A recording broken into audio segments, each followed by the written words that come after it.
Los Angeles is massive, and it can be overwhelming to know where to even start planning your trip. But that's why you're here, and I'm so glad you are, because we are going to break it down step by step, looking into where to stay, how to get around, all the best neighborhoods to visit, what to see in each neighborhood, and of course, where to eat.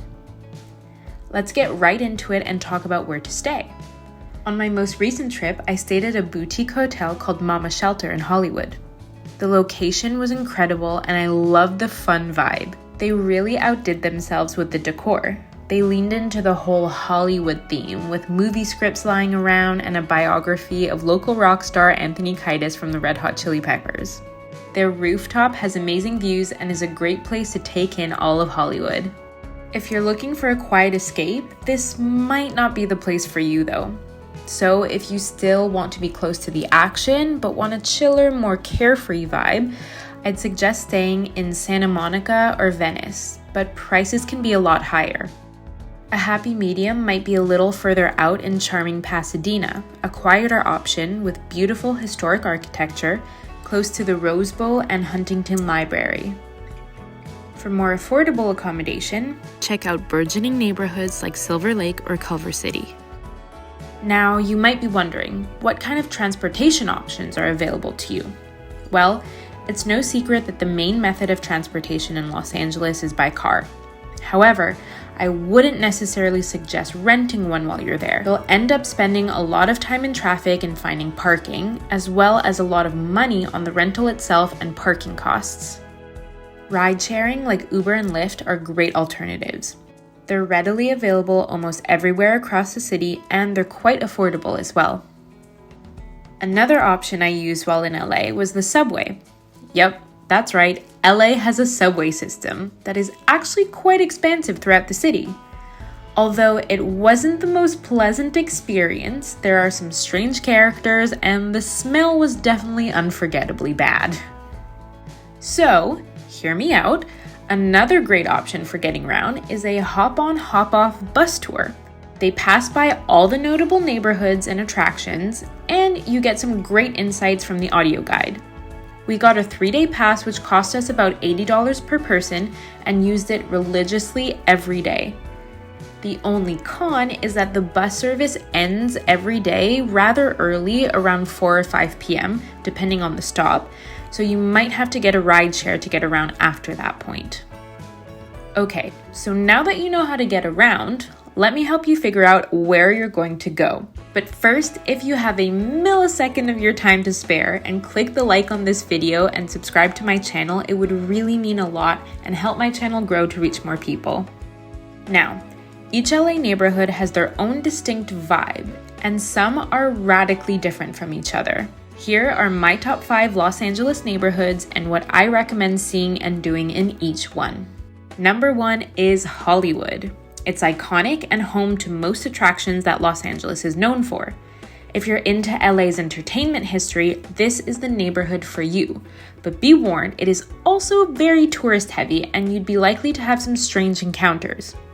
Some highlights include the Hollywood Walk of Fame, the TCL Chinese Theater, Dolby Theater, and of course, the Hollywood sign. If Hollywood is not your vibe and you are into a more artsy, eclectic, and bohemian atmosphere, you're going to love Venice. The beach is the crown jewel of this neighborhood, and you can find street performers, unique shops, and a vibrant art scene on the Venice Beach Boardwalk and around the Venice canals. If you're into history and think LA doesn't have much to offer, you'd be wrong. Check out downtown LA, the financial, historic, and cultural heart of Los Angeles. You'll find a mix of great museums, cultural hubs, and food. Highlights include El Pueblo, the birthplace of Los Angeles, Little Tokyo, Angel's Flight, Grand Central Market, and the Broad Museum. If you're looking for a glamorous getaway, Beverly Hills, that's where you want to be. It's the place for high-end dining, luxury shopping, and possibly spotting a celebrity or two.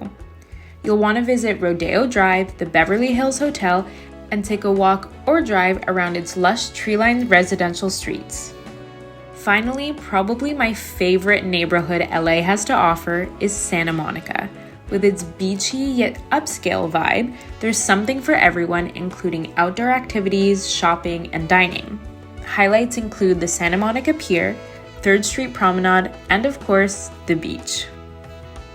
Some bonus attractions that I would recommend checking out that aren't in these neighborhoods are the Getty Museum. Located on a hilltop in Brentwood, it's known for its stunning architecture, beautiful gardens, and expansive art collection, which spans from ancient to contemporary works.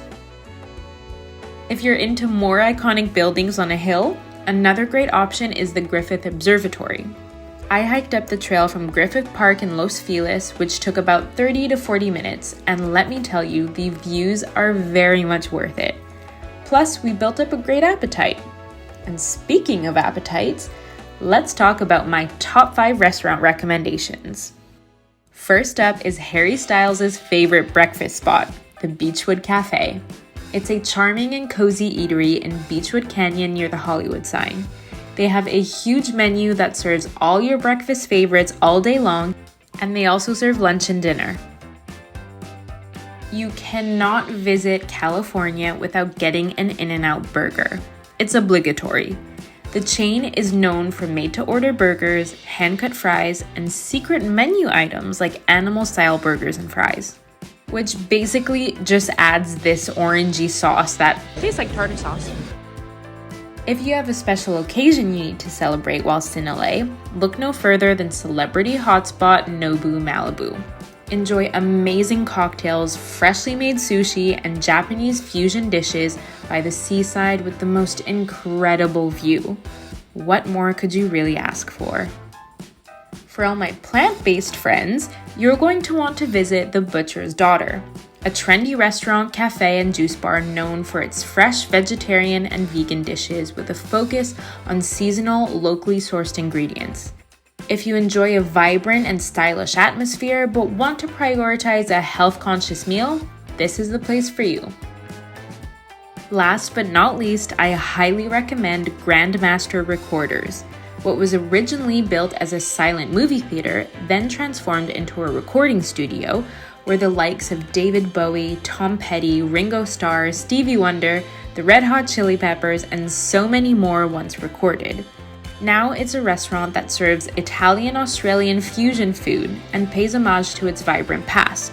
They encourage sharing, so naturally we had an absolute feast. Alright, now that you know where to stay, how to get around, what to visit, and where to eat, you are ready to hop off a plane at LAX with a dream and a cardigan. I sincerely hope you enjoyed this video, and there's lots more where that came from. Make sure to check out my LA adventures on the screen now.